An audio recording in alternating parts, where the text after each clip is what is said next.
Film की शुरुआत में हम एक महिला को रॉक बॉटम रेंगते हुए से टकराते हुए देखते हैं, शायद उसके आगे बढ़ने के वर्षों के संकेत के रूप में।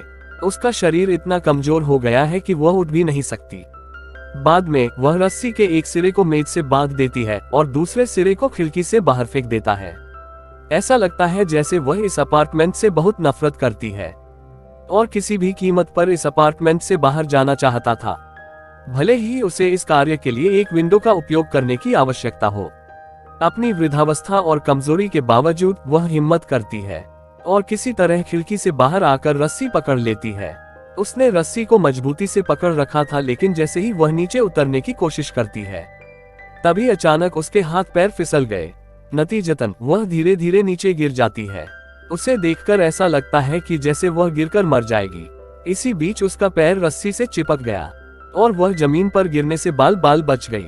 क्योंकि वह जमीन के काफी करीब थी, इसलिए वह अपने दम पर वहां से निकलने की कोशिश करती है, लेकिन वह ऐसा नहीं कर पाती है क्योंकि रस्सी फिर से उसे अंदर खींचने लगती है। इसी दौरान उसके कृत्रिम दांत गिर जाते हैं। रस्सी खींचकर उसे अपार्टमेंट में ले आती है और वह खिड़की बंद कर देता है, लेकिन हम उसे नहीं देख पाते। यह कोई अदृश्य शक्ति हो सकती है। बाद में अन्ना नाम की एक महिला जो लगभग 25 वर्ष की है को दिखाया गया है। वह किराए पर रहने के लिए इस अपार्टमेंट में आती है। बिल्डिंग के मैनेजर और पिछले किराएदार ने उसका स्वागत किया। इस किराएदार को देखकर हम समझ सकते हैं कि ये वही बुढ़िया है जिसे हमने पहले देखा था। फिर वह उस घर को देखने लगती है जो उसे बहुत पसंद है।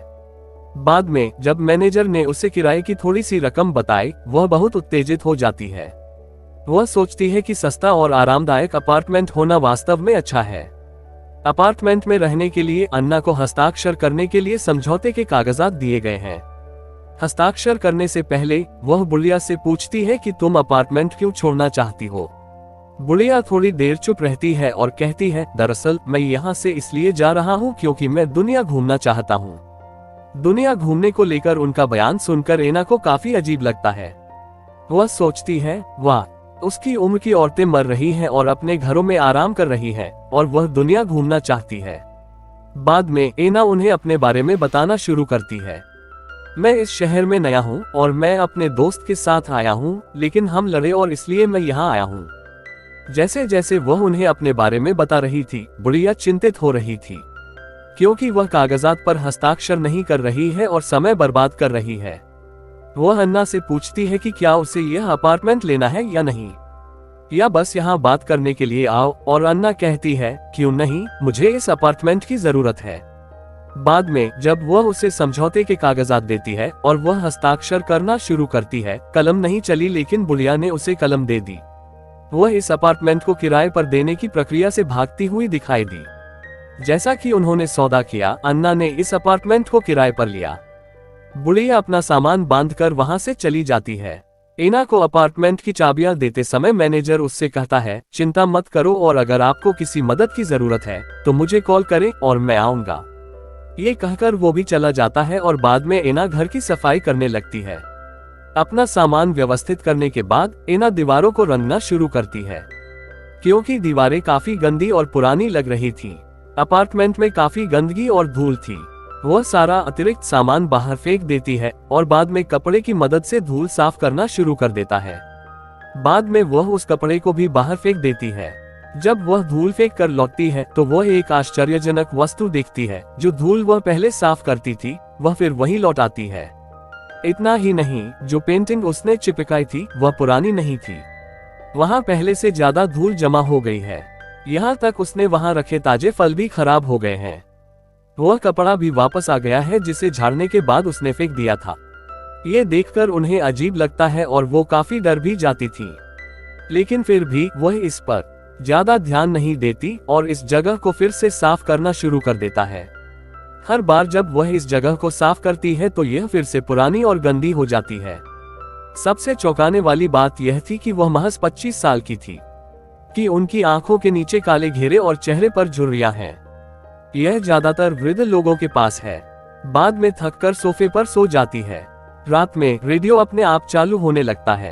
एना जाग जाती है और जागने के बाद वह इसे बंद कर देती है। वह अपना चेहरा देखती है और वह काफी बदल गया है। वह अपनी उम्र से बड़ी दिखती है। चीजें उसकी समझ से बाहर हो जाती हैं। इसका मतलब है कि घर का मिट्टी में बदल जाना और वह बुरी लगने लगी और परिवर्तन, और वह नाराज होकर सीधे प्रबंधक के पास जाती है और उससे कहता है, तुमने मेरे साथ क्या किया? आपने मुझे वह अजीब और भूतिया अपार्टमेंट दिया है। यह काफी अजीब है और निश्चित रूप से वहाँ कुछ है। वहाँ कोई भी आत्मा या भूत जो चीजों को फिर से गंदा कर देता है। नजर, इसने मेरे चेहरे को खराब कर दिया है और मेरी आंखों के नीचे काले घेरे और झुर्रियां डाल दी हैं। हालांकि मैं उतनी उम्र का नहीं हूँ जितना मैं देख रहा हूँ, इसलिए मुझे मेरा एडवांस पैसा वापस दो। यह सुनकर मैनेजर उससे कहता है, नहीं, मैं तुम्हें एडवांस पैसे नहीं दे सकता, यह संभव नहीं है। और यह कहकर वह अन्ना को समझौते के कागजात दिखाता है। वह उससे कहता है, देखो, उस पर साफ लिखा है कि नया किराएदार आने तक पुराना किराएदार घर से बाहर नहीं निकल सकता। छोटे अक्षरों में लिखा था कि अन्ना इसे अपनी नंगी आंखों से नहीं देख सकती। इसे देखने के लिए वह हैंड ग्लास का इस्तेमाल करती हैं। इसकी सहायता से हम प्रायः छोटी वस्तुओं को बड़ा देखते हैं। अन्ना यह सुनकर पागल हो जाता है। वह इतना क्रोधित हो जाती है कि वह प्रबंधक को पुलिस के बारे में धमकी देती है। यह सुनकर वह शांति से बैठ जाता है, जैसे उसे इस बात की परवाह ही नहीं है। वह केवल उसे अपने अपार्टमेंट में वापस जाने के लिए कहता है, क्योंकि आप कहीं जा नहीं सकते, यह एग्रीमेंट पर लिखा होता है। और वह चली जाती है। बाद में अन्ना चिकित्सा के लिए क्लिनिक जाती है और उसकी रिपोर्ट मांगती है ताकि वह मैनेजर के बारे में पुलिस को रिपोर्ट कर सके और अपार्टमेंट के बारे में भी। और डॉक्टर उसे देखने के बाद उसे बताता है कि 25 साल की उम्र में बाल सफेद होना और चेहरे पर झुर्रियां आना कोई छोटी बात नहीं है। यह एक बड़ी बात है, लेकिन इसका पुलिस रिपोर्ट से कोई लेना देना नहीं है। यह सुनकर अन्ना गुस्से में उससे जवाब देते हैं, मुझे मत बताओ कि मुझे क्या करना है, मैं वही करूंगा जो मुझे सही लगेगा। यह कहकर वह अपना पहचान पत्र निकालती है, लेकिन बदकिस्मती से उस पर कुछ नहीं था, क्योंकि वहां से सब कुछ मिटा दिया गया था। एना उस अपार्टमेंट से तंग आ चुकी थी, इसलिए वह वहां नहीं जाना चाहती। वह रात बिताने के लिए एक होटल में जाती है और रिसेप्शनिस्ट उससे उसका आईडी कार्ड मांगती है। हम जानते हैं कि वह नहीं है, क्योंकि इसे हटा दिया गया है, इसलिए उसे इसके लिए अधिक पैसे देने होंगे। रात को जब वह सो रही थी तो अचानक उसकी नींद खुल गई। वह उठ नहीं पा रही थी और काफी कमजोरी महसूस कर रही थी। फिर सामने आई चौंकाने वाली बात, वह एक बुरी औरत बन गई है जो लगभग 80 साल की है। उसके चेहरे और पैरों पर झुर्रियां पड़ गई हैं। जाहिर है वो बूढ़ी हो जाती है और वॉशरूम में आने के बाद उन्हें खांसी आने लगती है। अचानक उसके दांत टूटकर गिर जाते हैं। अगले दिन एना उस अपार्टमेंट में जाती है और मैनेजर से मिलती है। उसकी ऐसी हालत देखकर मैनेजर चिंतित नहीं होता, बल्कि उससे कहता है कि आपको सभी नियमों का ध्यान रखना है, जिसमें साफ लिखा था कि आप बाहर नहीं जा सकते। अब यह पता चला है कि जो भी तय समझौते पर हस्ताक्षर करता है, कोई बाहर जाने की कोशिश करता है तो उसकी उम्र बड़ी हो जाती है और वे मरने तक वैसे ही रहते हैं। बाद में चरनी उसे बताती है कि यह अपार्टमेंट काफी अजीब और अनोखा है, इसे अकेले रहना पसंद नहीं है। यह हमेशा किसी के साथ रहना चाहता है, इसलिए वहां रहने के लिए एक किराएदार की हमेशा जरूरत होती है। मैनेजर से बात करने के बाद एना अपने अपार्टमेंट में चली जाती है, वही भूतिया कमरा। थोड़ी देर बाद प्रबंधक को पता चलता है कि उसकी माचिस गायब है और वह सोचता है कि अन्ना ने इसे ले लिया होगा, इसलिए वह उसके अपार्टमेंट की ओर भागता है और देखती है कि उसका कमरा अंदर से बंद है। अब हम एना को उसके कमरे में आग लगाने के लिए हर जगह शराब फेंकते हुए देखते हैं। वह माचिस की तीली जलाती है, लेकिन दुर्भाग्य से वह जलती नहीं है। जब एना माचिस की तीली जलाकर फेंकती है तो उसमें आग नहीं लगती। उनकी इस हरकत से अपार्टमेंट वाले आग बबूला हो जाते हैं। उसे सजा देने के लिए उसका दम घुटने लगता है और मुंह में कपड़ा डालने के बाद उसका दम घुटने लगता है। उसका दम घुट रहा था और वह गिर पड़ी और वह कुछ ताजी हवा पाने के लिए उत्सुक थी। बाद में मैनेजर किसी तरह अंदर आता है और मुंह पर कपड़ा ठूंसकर अपनी जान बचाती है। वह अपनी अंतिम सांसें ले रही थी और अजीब बात यह थी कि यह वही कपड़ा था जिसे अन्ना ने धूल साफ करने के लिए इस्तेमाल किया था। कुछ देर बाद जब वो नॉर्मल हुई तो मैनेजर ने उसे पानी पिलाया और उसे अपार्टमेंट के बारे में सब कुछ बताता है। वह उसे बताता है कि यह काफी पुराना अपार्टमेंट है, तब से कोई इस अपार्टमेंट में रह रहा है। इस अपार्टमेंट में आत्मा या भूत जैसा कुछ अजीब है, यही सब करता है। एक दिन यहाँ कुछ लड़कियां आकर रहने लगी, लेकिन कुछ दिनों बाद वे जैसे आप हो गए वैसे ही बूढ़े हो गए।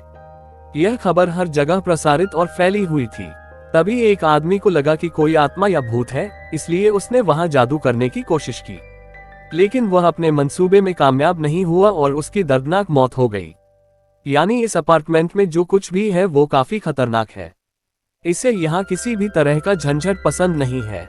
इस कारण सरकार ने भी इस विभाग के बारे में सोचना बंद कर दिया है और इसे गुप्त रखा और पुलिस भी यहाँ आने से डरती है। वे इसके खिलाफ कोई कार्रवाई नहीं करते हैं और जब प्रबंधक जा रहा था वह उसे सलाह देता है कि यदि तुम इस अपार्टमेंट से छुटकारा पाना चाहती हो, आपको एक किराएदार खोजना होगा, क्योंकि आपके पास यही एकमात्र तरीका है और आप बाहर जा सकते हैं, अन्यथा आप इससे बाहर नहीं जा सकते।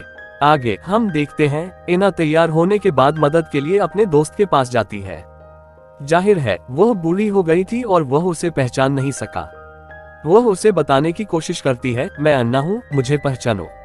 वह सोचता है कि बुढ़िया कहना चाहती है कि वह अन्ना की दादी या नानी है। इसी बीच उसके दोस्त की पत्नी वहां आ जाती है, क्योंकि उसकी शादी हो चुकी थी और वह उसे लेने आई थी। अब उसे पता चलता है कि वे दोनों रहने के लिए किराए का अपार्टमेंट ढूंढ रहे हैं। हालांकि यह उनके लिए एक अच्छा मौका था कि वे इस अपार्टमेंट को इससे छुटकारा पाने के लिए दे दें, लेकिन वह कुछ नहीं कहती और उन्हें वहां से जाने देती है। रात में जब अन्ना सो रही थी, रेडियो चालू होने लगा। वहां कई चीजें चालू होने लगती हैं। ऐसा लगता है कि यह अपार्टमेंट उसकी मदद करना और उससे दोस्ती करना चाहता है। जैसे यह उसके लिए भोजन और चाय बनाती है और जब वह उठती है उसके सामने भोजन तैयार था, लेकिन वह इसे नहीं खाती और फेंक देती है। वह वहां चाय देखती है, लेकिन उसे पता नहीं है कि इस अपार्टमेंट ने इसे बनाया है। वह इसे लेने का फैसला करती है और वह चाय को धीरे से कप में डालती है और इसे लेना शुरू कर देता है और वह वास्तव में चाय पसंद करती है। कूड़ेदान के पास फेंका बिस्किट ले जाती है और उसे खाना शुरू कर देता है। बेचारा अन्ना काफी कमजोर और नाजुक था कि उसे चलने के लिए एक छड़ी का उपयोग करने की आवश्यकता थी। उसकी हालत देखकर ऐसा लग रहा था जैसे वह 100 साल की बूढ़ी हो। जब वह अपना हाथ देखती है तो उसे ऐसा लगता है कि उस पर कुछ चल रहा है। अंदर क्या है यह जांचने के लिए वह अपनी त्वचा को छीलने लगती है। वह यह देखकर चौंक जाती है कि उसकी त्वचा आसानी से छिल रही है। वह अपनी बाह के अंदर एक अजीब तार जैसी चीज देखती है। वह समझती है कि उसके लिए दुनिया छोड़ने का समय आ गया है। इसका मतलब उसकी मृत्यु का समय है और वह प्रबंधक को अपने पास बुलाती है।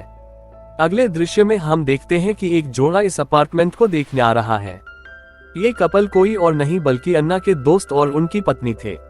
दूसरे लोगों की तरह ही वे भी कम किराया और फर्नीचर देखकर खुश हो जाते हैं। उन्हें बहुत अच्छा लगता है कि उनके आसपास कोई नहीं रहता, इसलिए वे तुरंत समझौते पर हस्ताक्षर करने के लिए तैयार हो जाते हैं। अन्ना के दोस्त समझौते पर हस्ताक्षर करने वाले थे तब एना अपने आसपास की चीजों को देखने लगती है।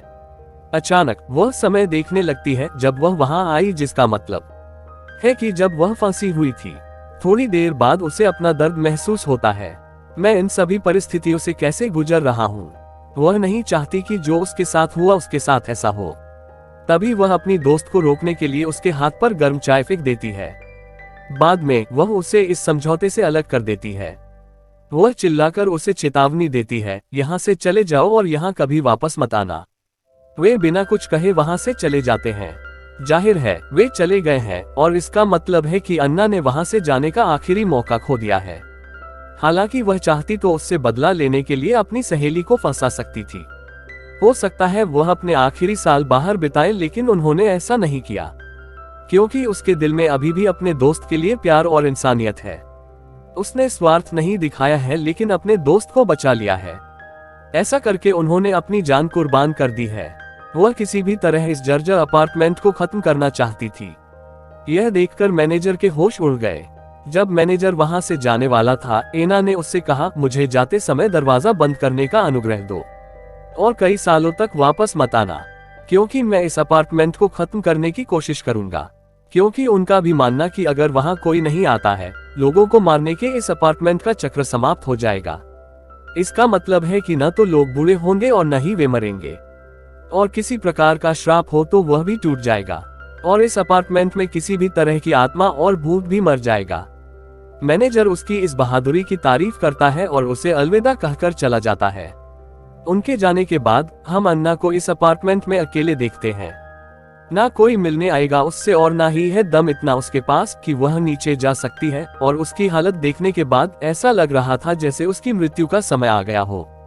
तभी खिड़की के पास जाकर उसे ताजी हवा का एहसास होने लगता है। वह अब आराम महसूस करती है, जिसकी उसे लंबे समय से तलाश थी।